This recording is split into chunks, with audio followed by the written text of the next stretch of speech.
बहुत बहुत स्वागत है आप सबों का आपके अपने YouTube चैनल शिक्षा विद हाउस में। दोस्तों आज की इस वीडियो में हम लोग प्रैक्टिस सेट नंबर 56 से प्रैक्टिस सेट नंबर 60 तक के सभी क्वेश्चंस को देखने वाले हैं। अगर इसके पीछे की वीडियोस को आप लोगों ने अभी तक नहीं देखा है तो ऊपर आई बटन से आप लोग इस वीडियो को देख सकते हैं।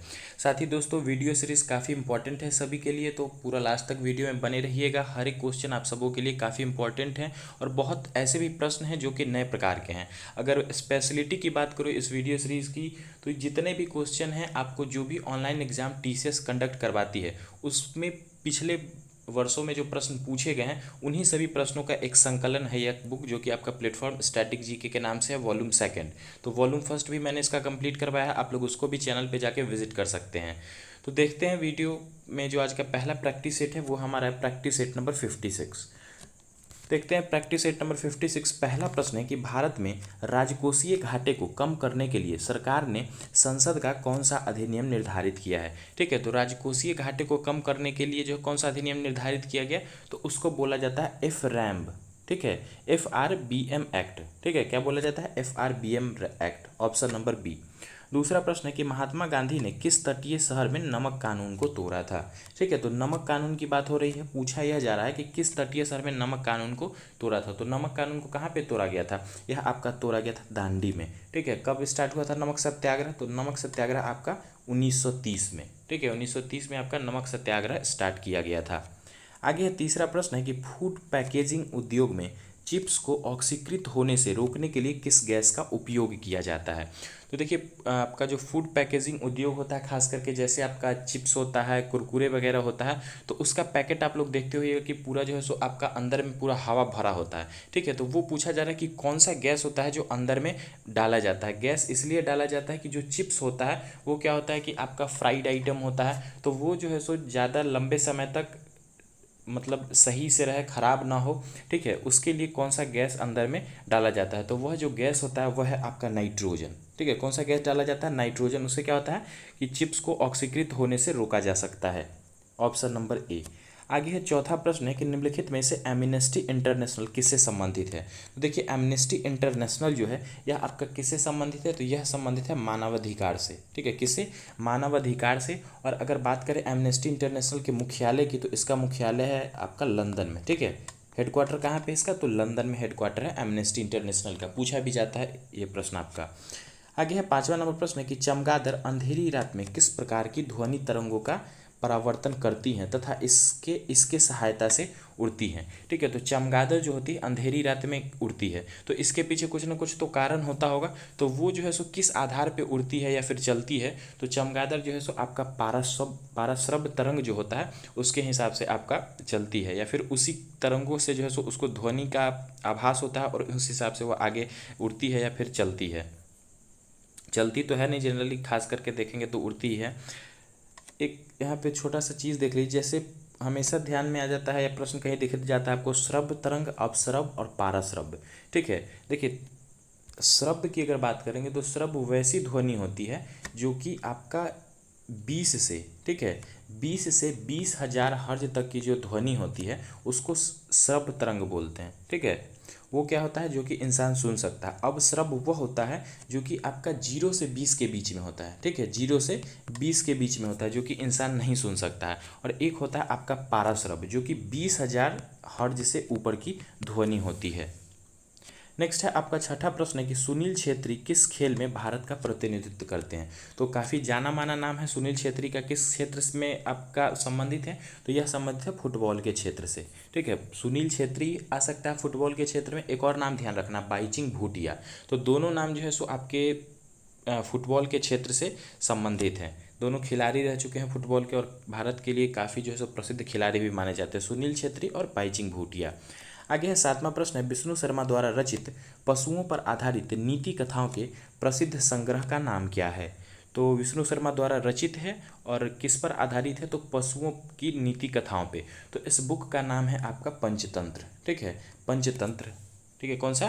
पंचतंत्र। बाकी के ऑप्शंस है जैसे हितोपदेश को देख लेते हैं। तो हितोपदेश जो बुक है यह आपका लिखा गया किसके द्वारा? तो नारायण पंडित के द्वारा। ठीक है, किसके द्वारा?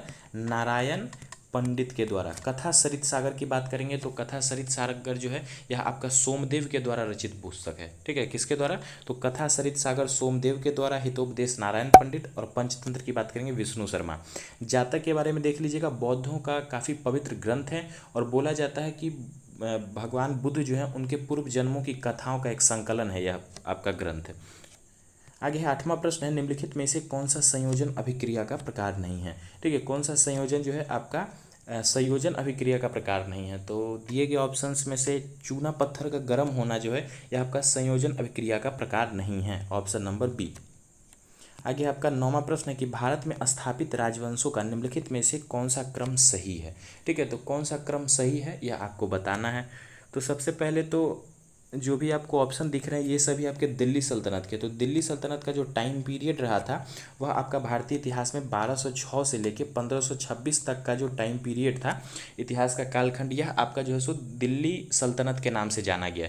इसमें विभिन्न राजवंश आए थे जो कि हम लोग एक बार उसको देख लेते हैं, बाकी आप लोग आंसर खुद से पिक कर सकते हैं इस तरह के प्रश्नों का। तो सबसे पहले आपका गुलाम वंश आया था, जिसको जनरली ममलूक वंश भी कहीं कहीं देखने को मिलता है। ठीक है, तो गुलाम वंश है। उसके बाद आपका खिलजी वंश, खिलजी वंश के बाद बात करेंगे तो तुगलक वंश हो जाएगा। तुगलक वंश के बाद सैयद वंश हो जाएगा और फिर सबसे लास्ट में लोदी डायनेस्टी।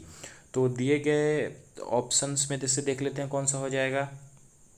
सबसे पहले ये देखिए आपका ऑप्शन नंबर सी, खिलजी वंश है। खिलजी के बाद तुगलक, फिर सैयद और लोदी, यहाँ से आपका गुलाम हटा हुआ है। तो ये चारों वंश है जो कि आपके आए थे दिल्ली सल्तनत में अपने समय अनुसार, और खिलजी से पहले भी गुलाम वंश। आगे है आपका 10वां प्रश्न है कि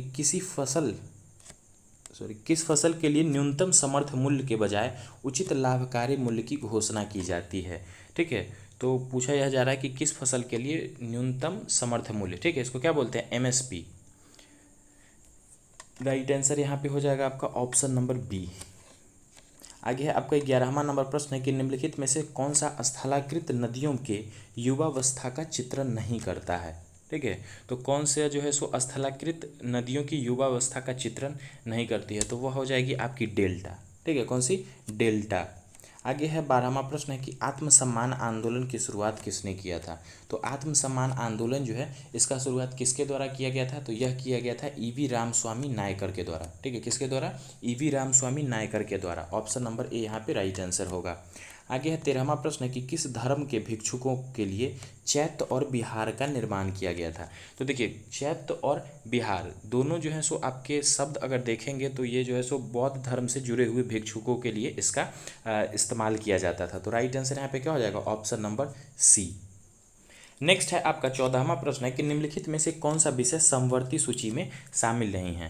तो देखिए समवर्ती सूची में कौन सा शामिल नहीं है, तो सबसे पहले देख लेते हैं सूचियों के बारे में। तो देखेंगे तो 3 प्रकार की सूचियां होती हैं, एक है आपकी संघ सूची, दूसरा राज्य सूची और तीसरा होता है समवर्ती सूची। कुछ लोगों को पता भी होगा, अगर पता है तो आप लोग स्किप करके आगे निकल सकते हैं, नहीं पता है तो आप लोग देख लीजिए, छोटा सा है, काफ़ी आपको आगे इससे फ़ायदा मिलने वाला है। देखिए 3 प्रकार की जो सूचियाँ होती हैं, लिस्ट होते हैं, इसमें आपका जो संघ सूची होता है उसमें उस तरह के क्षेत्र होते हैं जिस पे भी किसी प्रकार का संशोधन, कानून या किसी प्रकार की भी प्रक्रिया करने का जो आपका अधिकार होता है वह केवल केंद्र के पास होता है, मतलब संघ के पास होता है। जैसे में अगर देखें तो रक्षा का जो क्षेत्र होता है, रक्षा मंत्रालय है, वो क्या होता है, वो कहीं भी अगर देखेंगे भारत में तो केंद्रीय सरकार के अंतर्गत ही काम करती है। किसी भी राज्य सरकार में आपको रक्षा मंत्रालय देखने को नहीं मिलेगा। लेकिन अगर बात करें बाकी के ऑप्शन से, जैसे शिक्षा का क्षेत्र है, तो शिक्षा जो होता है यह आपका देखें तो जैसे आपका राज्य में भी होता है और संघ में भी होता है, मतलब दोनों जगह पे जो चीज़ें होती हैं उसे समवर्ती सूची के अंतर्गत रखा जाता है। और वैसा क्षेत्र जिस पे कानून बनाने का अधिकार सिर्फ राज्यों के पास होता है, तो वैसे क्षेत्रों को क्या है, राज्य सूची के अंतर्गत डाला जाता है। तो यहाँ पे अभी प्रश्न में आपसे समवर्ती सूची पूछा गया है कि कौन शामिल नहीं है। देखिए शिक्षा हो, व्यापार हो या वन हो, तीनों आपके समवर्ती सूची में, मतलब संघ के पास भी इसका खुद का मंत्रालय है, वो भी इसके हिसाब से कानून बना सकते हैं, और राज्यों के पास भी इसको लेके अपना मंत्रालय होता है, वो अपने तरीके से इस पर अलग जो है सो क्राइटेरिया के साथ कानून बना सकते हैं या फिर उनके अलग लॉज हो सकते हैं। और समावर्ती सूची के बारे में अगर देखेंगे तो यह जो कॉन्सेप्ट है आपका ऑस्ट्रेलिया के संविधान से लिया गया। ठीक है, समवर्ती सूची का जो कॉन्सेप्ट है यह आपका ऑस्ट्रेलिया के संविधान से लिया गया है। बढ़ते हैं अगले प्रश्न की तरफ। तो 15वां प्रश्न है, मिसाइल मैन ऑफ इंडिया के रूप में किसे जाना जाता है। देखिए, मिसाइल मैन ऑफ इंडिया जो है किसको जाना जाता है, तो डॉक्टर APJ अब्दुल कलाम, सभी को पता होगा। ठीक है, सभी दोस्तों को पता होगा, मिसाइल मैन ऑफ इंडिया के नाम से जाने जाते हैं डॉक्टर APJ अब्दुल कलाम। आगे है आपका 16वां प्रश्न है कि जिन पौधों के पृथक बनावट रूप नहीं होते हैं उन्हें डैश कहा जाता है। तो जिनके पृथक बनावट रूप नहीं होते उन्हें क्या बोला जाता है, उन्हें थैलोफाइटा बोला जाता है। ठीक है, क्या बोला जाता है, थैलोफाइटा, ऑप्शन नंबर सी। आगे है 17वां प्रश्न है कि छत्रक शिला किस प्रकार के प्रकृति भूगोल संबंधी क्षेत्र में पाई जाती है। तो छत्रक शिला जो होती है यह आपकी किस प्रकार की मिट्टी में या किस प्रकार के भौगोलिक क्षेत्र में पाई जाती है, तो यह जो है सो आपका मरुस्थलीय क्षेत्र में। ठीक है, कहाँ पे, मरुस्थलीय क्षेत्र में आपकी छत्रक शिला पाई जाती है। आगे है 18वां प्रश्न है कि भारतीय रिजर्व बैंक वाणिज्य बैंकों को किस दर पर ऋण देता है। ठीक है, तो RBI जो है यह आपका जो वाणिज्यिक बैंक होती है, कॉमर्शियल बैंक, उनको जो है सो किस दर पे ऋण देता है। तो वह किस दर पे ऋण देता है, यह देता है आपका बैंक रेट, उसको बोला जाता है। ठीक है, क्या बोलते हैं उसको, बैंक रेट बोला जाता है। RBI के बारे में देख लीजिए, अगर पूछा जाए स्थापना के बारे में तो 1935 में RBI का स्थापना किया गया था और 1949 में जो है सो इसका राष्ट्रीयकरण किया गया था। ठीक है, RBI का स्थापना कब किया गया, तो 1935 में, और राष्ट्रीयकरण की बात करेंगे तो 1949 में। आगे है 19वां प्रश्न है कि भारत के किस शहर में भगवान ब्रह्मा की एकमात्र मंदिर स्थित है। तो भगवान ब्रह्मा की जो एकमात्र मंदिर स्थित है यह आपका स्थित है राजस्थान के पुष्कर शहर में। ठीक है, कहाँ पे, राजस्थान के पुष्कर में। आगे है आपका 20वां प्रश्न है कि 1757 की का विख्यात पलासी का युद्ध वर्तमान भारत के किस क्षेत्र में लड़ी गई थी। तो जो बैटल ऑफ पलासी था सिराजुद्दौला और रॉबर्ट क्लाइव के बीच में हुआ था, किस जो युद्ध क्षेत्र था बैटल ऑफ पलासी, जो पलासी जगह था वर्तमान में किस राज्य में है, तो यह जो है सो आपका कहाँ पे है, पश्चिम बंगाल में। ठीक है, कहाँ पे, पश्चिम बंगाल में। दोस्तों वीडियो अगर अच्छा लगे तो वीडियो को ज़रूर लाइक कीजिएगा, ज़्यादा से ज़्यादा शेयर कीजिएगा ताकि आपके इस दोस्त को, आपके इस भाई को थोड़ा सा मोटिवेशन मिल सके आप सबों के तरफ से, और वीडियो निरंतर लाने में थोड़ा सा ऊर्जा बना रहे। और ज़्यादा से ज़्यादा शेयर कीजिए। चैनल से अभी तक नहीं जुड़े हैं तो बेल आइकन को क्लिक कर लीजिएगा, रेड वाला सब्सक्राइब बटन को भी दबा लीजिएगा ताकि लेटेस्ट अपडेट आप सबों के पास जल्द से जल्द पहुंच सके। और इसकी PDF आपको अगर चाहिए, कंप्लीट PDF जो कि बिल्कुल फ्री ऑफ कॉस्ट होगा, उसके लिए आपको डिस्क्रिप्शन में टेलीग्राम का लिंक दिया गया है, आप लोग वहाँ से जाके ज्वाइन हो सकते हैं, या फिर डायरेक्ट आप लोग टेलीग्राम पे शिक्षा विद आयुष टाइप करके चैनल से जुड़ सकते हैं। वहाँ पे आपको डेली नोटिफिकेशन के साथ साथ जो है सो आपको फ्री PDF भी अवेलेबल हो जाता है। बढ़ते हैं दूसरे प्रैक्टिस सेट की तरफ। तो दूसरा प्रैक्टिस सेट है हमारा प्रैक्टिस सेट नंबर 57। पहला प्रश्न है कि किस कोशिकांग के स्वयं के DNA वो राइबोसोम्स होते हैं। ठीक है, तो कौन सा ऐसा कोशिकांग है जिनके खुद के जो है सो आपके DNA और राइबोसोम्स होते हैं, तो वह हो जाएंगे आपके कौन सा, तो सूत्रकनिका, माइटोकॉन्ड्रिया। ठीक है, कौन सा, माइटोकॉन्ड्रिया। माइटोकॉन्ड्रिया को क्या बोला जाता है, माइटोकॉन्ड्रिया को power house of the cell भी बोलते हैं। आगे है आपका दूसरा प्रश्न, निम्नलिखित में से कौन सी पहाड़ियाँ भारतीय प्रायद्वीपीय पठार में नहीं पाई जाती हैं। तो भारतीय प्रायद्वीपीय पठार में नहीं पाई जाने वाली पहाड़ी बताना है। तो अगर जवादी पहाड़ी की बात करेंगे तो यह भी आपकी प्रायद्वीपीय पठार है। लुसाई पहाड़ियाँ, देखिए लुसाई पहाड़ियाँ जो है यह आपकी प्रायद्वीपीय पठार नहीं है, तो ऑप्शन नंबर बी यहाँ पे राइट आंसर हो जाएगा। आगे तीसरा प्रश्न है कि किस वायसराय के शासनकाल के दौरान दांडी यात्रा हुई थी। तो दांडी यात्रा मैंने पीछे भी बताया था कब, 1930 में। और उस वक्त की अगर बात करेंगे कि कौन थे वायसराय, तो उस टाइम आपके वायसराय थे लॉर्ड इरविन। ठीक है, कब, 1930 का शासनकाल आप सबको पता भी होगा, लॉर्ड इरविन। और एक लॉर्ड इरविन थोड़ा सा इसे भी गेस कर सकते हैं, आपका हुआ था गांधी इरविन समझौता। ठीक है, 1931 में, तो उसी टाइम पे जो है सो आपका लॉर्ड इरविन हुआ करते थे वायसराय भारत में। चौथा प्रश्न है कि पेमेंट बैंक के बारे में निम्नलिखित में से कौन सा विकल्प सही नहीं है। ठीक है, तो पेमेंट बैंक के बारे में कौन सा विकल्प सही नहीं है, मतलब जो गलत है वह आपको बताना है। तो देख लेते हैं, पहला कि प्राथमिक क्षेत्र ऋण देना अनिवार्य नहीं है, तो यह तो आपका सही है। दूसरा है कि CRA LRA आवश्यकताओं को पूरा किया जाना चाहिए, यह भी आपका सही है। दूसरा, क्रेडिट कार्ड जारी किए जा सकते हैं, ये आपका गलत है। नेक्स्ट है आपका कि कोई NRI जमा नहीं है, ये भी आपका सही है। नेक्स्ट है आपका पांचवा प्रश्न है कि प्रकाश संश्लेषण प्रक्रिया की प्रकाश संश्लेषण प्रक्रिया डैश की उपस्थिति में होती है। तो देखिए प्रकाश संश्लेषण की जो प्रक्रिया होती है यह किसकी उपस्थिति में होती है, तो यह आपका क्लोरोफिल और सनलाइट में। ठीक है, प्रकाश संश्लेषण जो फोटोसिंथेसिस की प्रोसेस होता है वो आपका किसके प्रेजेंस में होता है, तो क्लोरोफिल और साथ में सनलाइट के प्रेजेंस में। आगे है आपका छठा प्रश्न है कि किस खेल में वजीर, घोड़ा, राजा और रानी संबंधित है। तो सभी को पता होगा शतरंज के खेल में कौन कौन से आपके जो खिलाड़ी होते हैं या फिर जो जो आपके चाल होते हैं कौन से होते हैं, वजीर है, घोड़ा है, राजा है, रानी है। आगे है आपका सातवां प्रश्न है कि जब किसी वस्तु को की गति ध्वनि की गति से अधिक हो जाती है तो उसे कहा जाता है कि वह डैश से चल रही है। मतलब अगर कोई वस्तु की गति जो है ध्वनि की गति से अधिक हो जाएगा तो उसे कौन सा वेग बोलते हैं, उसे बोलते हैं पाराध्वनि गति। ठीक है, पाराध्वनिक गति बोला जाता है, ऑप्शन नंबर बी। आगे है आठवां प्रश्न है कि आगरा का किला किस मुगल सम्राट ने बनवाया था। देखिए आगरा का जो किला है वो भी आपका रेड फोर्ट के ही नाम से जाना जाता है, वो भी आपका लाल किला ही है, और दिल्ली का भी लाल किला है। तो आगरा का जो किला है जिसको जनरली आगरा किला बोलते हैं, वैसे वो आगरा का लाल किला के भी नाम से जाना जाता है, लाल किला है वो भी। तो आगरा का जो लाल किला है वह आपका बनवाया गया था अकबर के द्वारा। ठीक है, किसके द्वारा, अकबर के द्वारा बनवाया गया था, ऑप्शन नंबर सी। नेक्स्ट है आपका नौवां प्रश्न है कि किस सरीसृप के 4 हृदयी कक्ष होते हैं। ठीक है, तो कौन सा सरीसृप है जिसके 4 हृदयी कक्ष होते हैं, तो वह आपका हो जाएगा कौन सा, मगरमच्छ, ऑप्शन नंबर डी।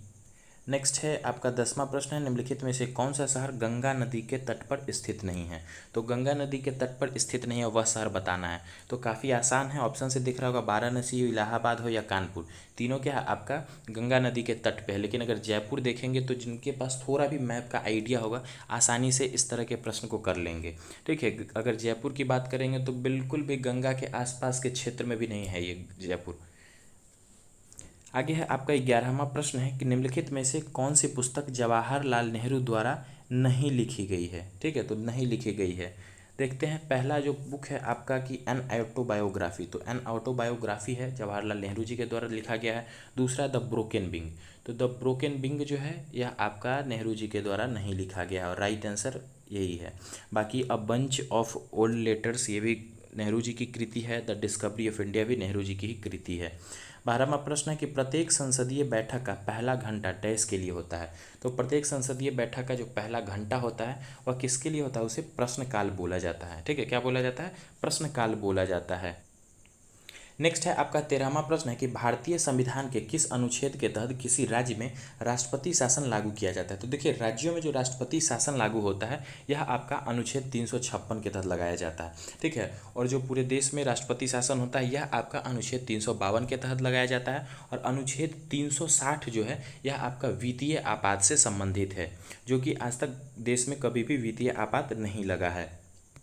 आगे 14वां प्रश्न कि फ्लोएम पौधे में किसके परिवहन के लिए जिम्मेदार हैं। तो फ्लोएम जो होता है यह आपका पौधों में खाद्य पदार्थों के परिवहन के लिए जिम्मेदार होता है, ऑप्शन नंबर ए। आगे है 15वां प्रश्न कि किसी वस्तु की अतिरिक्त एक इकाई के उपभोग के कारण कुल उपयोगिता में होने वाले परिवर्तन को क्या कहा जाता है। तो कुल एक इकाई के उपभोग के कारण कुल उपयोगिता में होने वाले परिवर्तन को क्या बोलते हैं, तो इसको बोला जाता है सीमांत उपयोगिता। ठीक है, क्या बोलते हैं, सीमांत उपयोगिता बोला जाता है, ऑप्शन नंबर ए। नेक्स्ट है 16वां प्रश्न है कि निम्नलिखित में से किसे वैध मुद्रा नहीं माना जाता है। ठीक है, तो वैध मुद्रा किसको नहीं माना जाता है, तो सोना जो होता है उसको क्या है, वैध मुद्रा नहीं मान सकते हैं। आगे है 17वां प्रश्न है कि विशिष्ट आवश्यकताओं और प्रक्रियाओं के लिए सुप्रीम कोर्ट द्वारा निर्धारित दिशा निर्देश है जिनका पालन पुलिस को किसी भी व्यक्ति को गिरफ्तार करने, हिरासत में लेने और पूछताछ करने के लिए करना पड़ता है। तो उसे क्या बोला जाता है, उसे बोला जाता है आपका DK वसु दिशा निर्देश। ठीक है, कौन सा निर्देश है, तो वह है आपका DK वसु दिशा निर्देश, ऑप्शन नंबर बी। 18वां प्रश्न कि एक ही विश्व कप में 4 शतक बनाने वाले प्रथम भारतीय बल्लेबाज कौन है। तो एक ही विश्व कप में 4 शतक, तो यह जो रिकॉर्ड है किनके नाम है, यह रिकॉर्ड है आपका रोहित शर्मा के नाम, ऑप्शन नंबर बी। आगे 19वां प्रश्न निम्नलिखित में से कौन सी शैली भारत में मंदिर स्थापत्य शैली नहीं है। तो भारत में मंदिर स्थापत्य की कई शैलियां हैं, जैसे में द्रविड़ शैली है, आपकी बेसर शैली है, नागर शैली है। लेकिन अगर बात करेंगे हम लोग गोथिक शैली की, तो ये जो है सो आपकी भारतीय मंदिर स्थापत्य शैली में नहीं आती है। तो ऑप्शन नंबर डी यहाँ पे राइट आंसर हो जाएगा। आगे है आपका 20वां प्रश्न है कि जलोढ़ मृदाएं, ठीक है, जलोढ़ मृदाएं भारत के कुल क्षेत्रफल के लगभग कितने प्रतिशत भाग में फैली हुई है। मतलब ये पूछा जा रहा है कि जलोढ़ मिट्टी जो है भारत के कुल क्षेत्रफल के कितने प्रतिशत भाग पे है। तो जलोढ़ मिट्टी की बात करेंगे तो लगभग 40% जो क्षेत्र है वह आपका जलोढ़ मिट्टी के अंतर्गत आता है। आगे है प्रैक्टिस सेट नंबर 58। पहला प्रश्न है सत्य के प्रयोग पुस्तक किसके जीवन पर आधारित है। ठीक है, एक्सपेरिमेंट विथ ट्रूथ इसको बोला जाता है इंग्लिश में, हिंदी में सत्य के प्रयोग। तो यह जो बुक है किसके जीवन पे आधारित है, तो गांधी जी के जीवन पे आधारित पुस्तक है। दूसरा प्रश्न है कि 1983 का क्रिकेट विश्व कप जीतने वाली पहली भारतीय क्रिकेट टीम के कप्तान कौन थे। तो जो 1983 और एक 2011 दो वर्ल्ड कप भारत ने जीता है। तो 1983 वाला जो वर्ल्ड कप था, पूछा यह जा रहा है कि उस समय भारतीय क्रिकेट टीम के कप्तान कौन थे, किनकी कप्तानी में जीता था भारत ने। तो कप्तान थे आपके कपिल देव, जिनको एक उपनाम से जाना जाता है। ठीक है, निकनेम उनका क्या है, तो हरियाणा हरिकेन। ठीक है, हरियाणा हरिकेन उनको बोला जाता है। आगे है तीसरा प्रश्न है निम्नलिखित में से कौन सी एक उपधातु नहीं है। ठीक है, कौन सा उपधातु जो नहीं है उसके बारे में बताना है। देखेंगे अगर बोरोन के बारे में देखेंगे तो यह आपका एक क्या है, उपधातु है। कार्बन के बारे में अगर देखेंगे तो कार्बन क्या है, आपका उपधातु नहीं है। बाकी आर्सेनिक हो या सिलिकॉन हो, ये सब क्या है, आपके उपधातु हैं। और कार्बन की बात करेंगे तो ये क्या हो जाएगा, ये जो है सो आपके अधातु हो जाएंगे। आगे है चौथा प्रश्न है किस स्वतंत्रता सेनानी ने भारत को ब्रिटिश शासन से मुक्त करने के लिए आज़ाद हिंद फौज की स्थापना की थी। तो आज़ाद हिंद फौज का जो स्थापना था किसके द्वारा किया गया था, तो यह किया गया था सुभाष चंद्र बोस के द्वारा। ठीक है, किसके द्वारा, सुभाष चंद्र बोस जी के द्वारा किया गया था आज़ाद हिंद फौज का स्थापना। नेक्स्ट है पांचवा प्रश्न है यूनेस्को ने किस शहर को सिटी ऑफ म्यूजिक घोषित किया है। तो सिटी ऑफ म्यूजिक किस शहर को घोषित किया गया है यूनेस्को के द्वारा, तो यह घोषित किया गया वाराणसी को। ठीक है, वाराणसी को क्या यूनेस्को के द्वारा घोषित किया गया है, city of music, option number B. Next है छठा प्रश्न है कि कौन से मानव अंग के क्षतिग्रस्त हो जाने या ठीक से काम न करने की स्थिति में रोगी को डायलिसिस की सलाह दी जाती है। तो देखिए डायलिसिस में क्या होता है, आपका एक तरीके से देखेंगे तो ब्लड को साफ़ करने की प्रक्रिया को ही डायलिसिस बोल सकते हैं। या फिर जब आपका बॉडी में जो किडनी जो होता है जिसको गुर्दा बोलते हैं वह काम नहीं करता है या फिर काम करने में थोड़ा सा सक्षम हो जाता है, थोड़ा सा उसमें प्रॉब्लम है, तो उस स्थिति में इंसान के शरीर में डायलिसिस की प्रक्रिया होती है। मुख्य रूप से अगर देखेंगे तो गुर्दे का जो काम होता है वो बॉडी में क्या होता है कि टॉक्सिक जो मटेरियल बॉडी में बनता है, जो भी आपके विषैले पदार्थ हैं, उन सभी को प्यूरीफाई करके फिल्टर करके क्या करना होता है, यूरिन के थ्रू उसको बाहर निकालने का प्रोसेस जो होता है यह आपका किसका होता है, किडनी का होता है। तो अगर किसी भी व्यक्ति का किडनी खराब हो जाता है तो डायलिसिस की प्रक्रिया के द्वारा जो उसके बॉडी से टॉक्सिक मटेरियल को निकाला जाता है, उसके ब्लड को फिल्टर किया जाता है। तो राइट आंसर यहाँ पे क्या हो जाएगा, ऑप्शन नंबर ए गुर्दा। आगे है सातवां प्रश्न है कि निम्नलिखित में से कार्बन के किस प्रकार्यात्मक समूह में ऑक्सीजन नहीं होती है। ठीक है, तो निम्नलिखित में से कार्बन के किस प्रकार्यात्मक समूह में ऑक्सीजन नहीं होती है, तो वह कौन सा आपका समूह होगा, तो वह आपका समूह है हैलोजन ग्रुप। ठीक है, कौन सा, हैलोजन ग्रुप। अगर देखेंगे हैलोजन ग्रुप के बारे में तो आपका 17th, ठीक है, 17वां ग्रुप है हैलोजन का। कौन कौन सा आता है हैलोजन में, तो आयोडीन है, स्टैटिन है, ये सभी क्या है, हैलोजन ग्रुप के तत्व हैं। आगे है आठवां प्रश्न है कि समुद्रों और महासागरों जैसे दो बड़े जलाशयों को जोड़ने वाले पानी के एक संकीर्ण मार्ग को क्या कहा जाता है। तो दो बड़े जलाशयों को जोड़ने के लिए जो संकीर्ण मार्ग होता है उसको क्या बोलते हैं, उसको बोला जाता है जल डमरू मध्य। ठीक है, क्या बोलते हैं, जल डमरू मध्य उसे बोला जाता है, ऑप्शन नंबर सी। आगे है नौवां प्रश्न है कि महात्मा गांधी ने करो या मरो का नारा किस राष्ट्रीय आंदोलन के दौरान दिया था। तो करो या मरो का जो नारा है यह आपका दिया गया था भारत छोड़ो आंदोलन के समय। ठीक है, कब हुआ था भारत छोड़ो आंदोलन, तो 1942 में, क्वाइट इंडिया मूवमेंट। नेक्स्ट है 10वां प्रश्न है कि शत्रु से अप्रत्यक्ष मुकाबले की स्थिति में प्रदान किया जाने वाला वीरता पुरस्कार कौन सा है। ठीक है, तो शत्रु से अप्रत्यक्ष मुकाबले की स्थिति में प्रदान किया जाने वाला वीरता पुरस्कार जो है वह कौन सा है, तो वह वीरता पुरस्कार है आपका शौर्य चक्र। ठीक है, कौन सा, शौर्य चक्र, ऑप्शन नंबर डी। आगे 11वां प्रश्न है निम्नलिखित में से कौन सा स्मारक स्थान युग्म सही नहीं है। ठीक है, कौन सा सही नहीं है, तो देखते हैं हवा महल पंजाब में। ठीक है, हवा महल पंजाब में, सही है, गलत है ये बिल्कुल भी। विक्टोरिया मेमोरियल की बात करेंगे पश्चिम बंगाल में, ऑप्शन नंबर बी वाला आपका सही है। बाकी नालंदा असम में नहीं, बिहार में है। लाल किला की बात करेंगे तो लाल किला देखें तो उत्तर प्रदेश में एक आगरा वाला लाल किला हो सकता है, लेकिन सिर्फ ये लाल किला है तो ये दिल्ली को ही हम लोग मेंशन करके चलेंगे। हवा महल की बात करेंगे तो ये क्या पंजाब में नहीं होगा, कहाँ पे, राजस्थान में है। आगे 12वां प्रश्न है कि भारत में कौन सा केंद्रीय संस्थान कृषि ऋण की निगरानी और विनियमन करता है। तो कृषि ऋण की निगरानी या फिर उसकी देखरेख का जो काम होता है वह किसके द्वारा किया जाता है, वह किया जाता है नाबार्ड के द्वारा। ठीक है, सेबी क्या होता है, तो security exchange board of India. ये जो आपका शेयर मार्केट का जो आपका जो भी टर्म्स एंड कंडीशन है उसके ऊपर नज़र रखने के लिए आपका सेबी को तैनात किया गया है। 13वां प्रश्न है कि भारत में किस खदान में सोने के भंडार पाए जाते हैं। तो देखिए सोने के जो भंडार हैं वह आपके कोलार में पाए जाते हैं। ठीक है, कहाँ पे, कोलार में, ऑप्शन नंबर सी। आगे है 14वां प्रश्न है कि निम्नलिखित में से कौन सा रोग जल जनित नहीं है। ठीक है, मतलब जल जनित कहने का क्या मतलब कि वाटर के इन्फेक्शन से होने वाला रोग नहीं है। तो अगर देखें ऑप्शन से तो पहला हेपेटाइटिस ए है, तो ये भी आपका जल जनित रोग है। खसरा की बात करेंगे, यह आपका जल जनित रोग नहीं, बाकी हैजा हो या टाइफाइड हो सभी जल जनित रोग में आते हैं। ऑप्शन नंबर यहाँ पे कौन सा, बी वाला राइट आंसर होगा। 15वां प्रश्न है कि बारदोली सत्याग्रह में निम्नलिखित में से किसने प्रमुख भूमिका निभाई थी। तो देखिए बारदोली सत्याग्रह जो था इसमें प्रमुख भूमिका किसने निभाया था, तो सरदार वल्लभ भाई पटेल ने। बारदोली सत्याग्रह हुआ कब था, तो 1928 में, 1928 में आपका बारदोली सत्याग्रह हुआ था। आगे है 16वां प्रश्न है कोसी नदी का प्राचीन नाम क्या है। देख लेते हैं, तो कोसी जो नदी है इसका प्राचीन नाम क्या है, इसका प्राचीन नाम है आपका कौशिकी। ठीक है, क्या है, कौशिकी किसका नाम है, तो कोसी नदी का प्राचीन नाम है कौशिकी। आगे है 17वां प्रश्न कि पर्यावरण संरक्षण अधिनियम कब पारित किया गया था। तो देखिए पर्यावरण संरक्षण अधिनियम जो है यह आपका वर्ष 1986 में पारित किया गया। ऑप्शन नंबर बी यहाँ पे राइट आंसर होगा। आगे है 18वां प्रश्न है कि सिस्टर निवेदिता, ठीक है, सिस्टर निवेदिता का वास्तविक नाम क्या है। तो सिस्टर निवेदिता जो है इनका वास्तविक नाम क्या है, इनका वास्तविक नाम है मार्गरेट एलिजाबेथ नोबल। ठीक है, क्या नाम है, Margaret Elizabeth Noble, option number C. Next है 19वां प्रश्न है कि निम्नलिखित में से किस नृत्य में महिलाओं तोते की भांति नृत्य करती हैं। तो महिलाओं जो हैं तोते की भांति नृत्य करती हैं, वह कौन सा नृत्य है, तो सुआ। ठीक है, कौन सा है, सुआ नृत्य।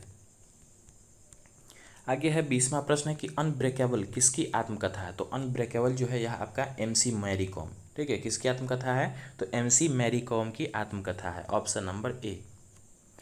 नेक्स्ट है आपका प्रैक्टिस सेट नंबर 59। पहला प्रश्न, निम्नलिखित में से कौन सा संगीत उत्तर प्रदेश से संबंधित नहीं है।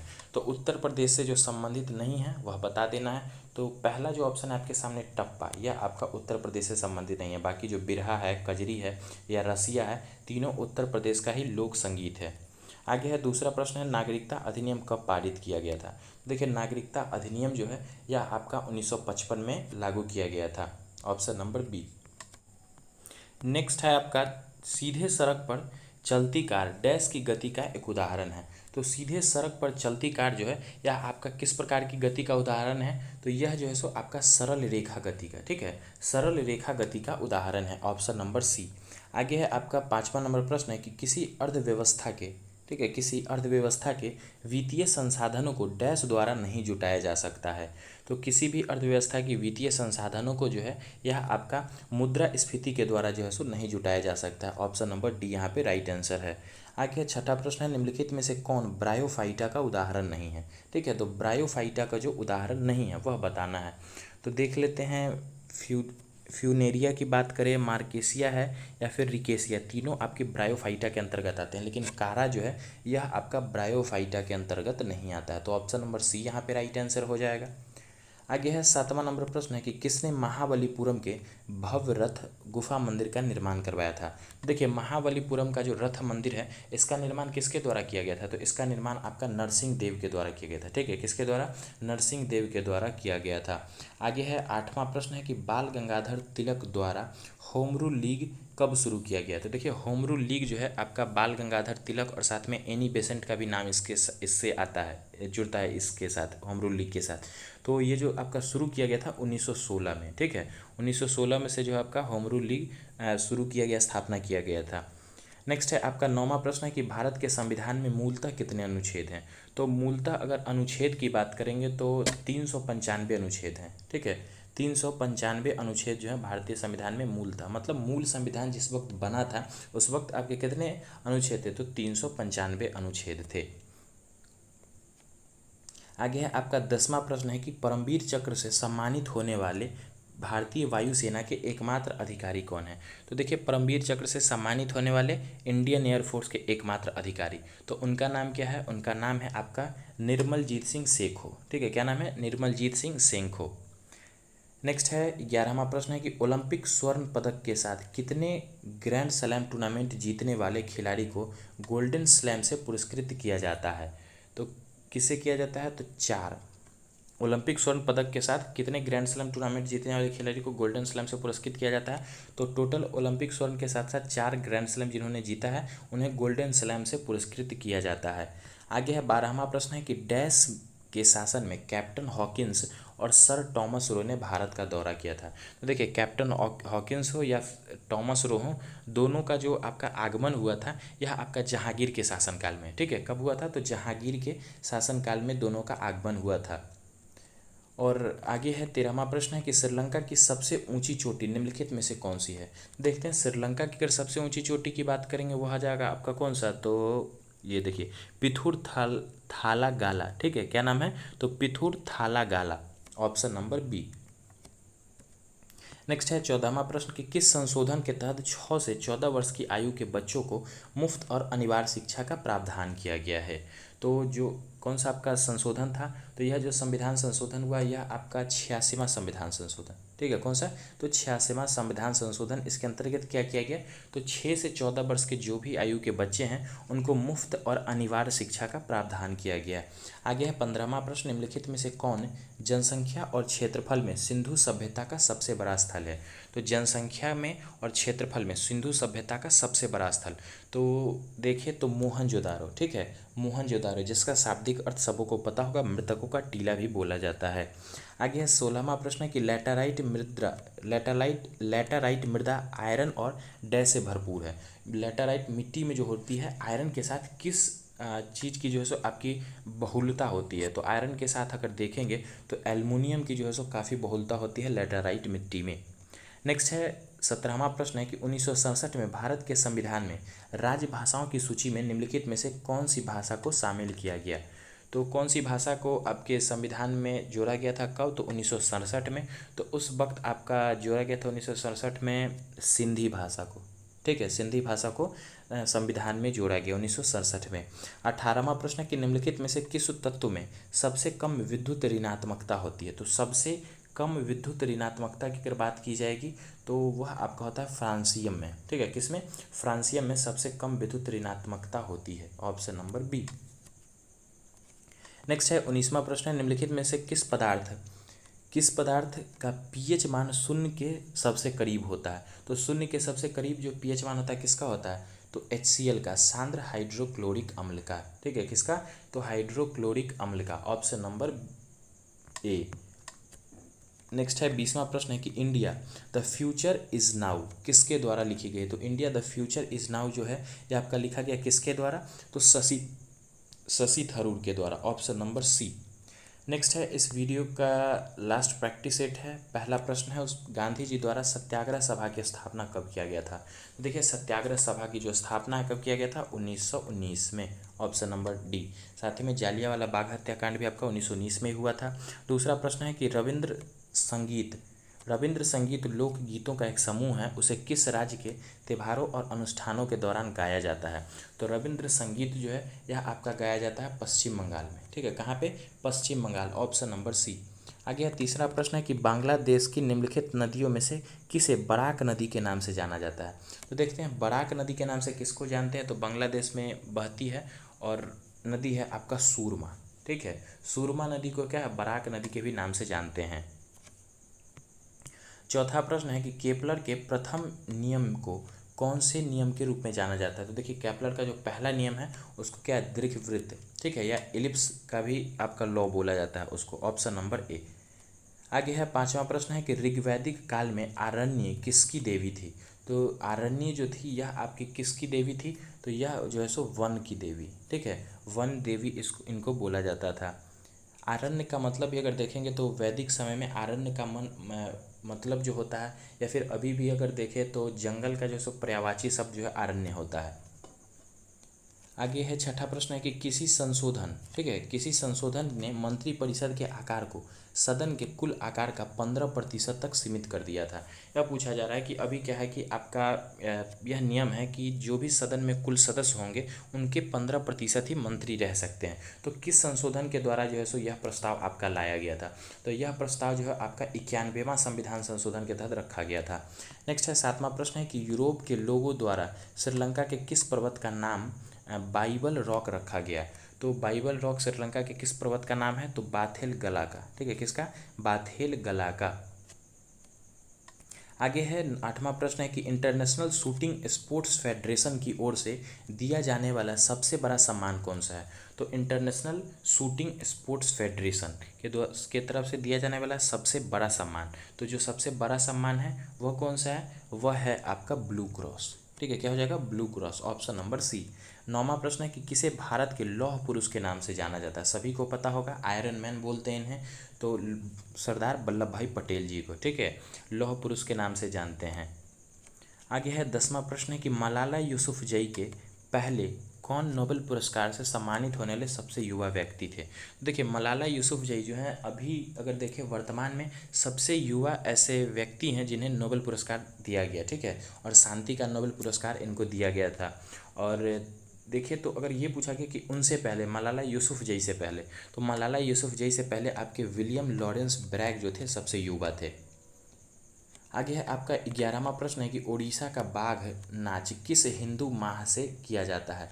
तो उड़ीसा का जो बाघ नाच होता है यह आपके हिंदी के जो महीना होते हैं जिसको चैत्र बोला जाता है, आम भाषा में से चैत्र भी बोलते हैं, तो हिंदू माह का जो माह होता है चैत्र, उसमें जो है सो आपका उड़ीसा में बाघ नाच का आयोजन होता है, ऑप्शन नंबर सी।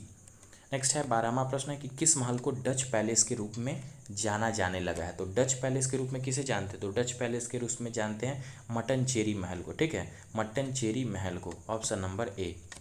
13वां प्रश्न कि लाहौर में बादशाही मस्जिद का निर्माण किसने करवाया था? तो देखिए लाहौर में जो बादशाही मस्जिद है इसका निर्माण किसके द्वारा करवाया गया था? तो औरंगजेब के द्वारा, ठीक है, किसके द्वारा? औरंगजेब के द्वारा आपका लाहौर में जो बादशाही मस्जिद है निर्माण करवाया गया था।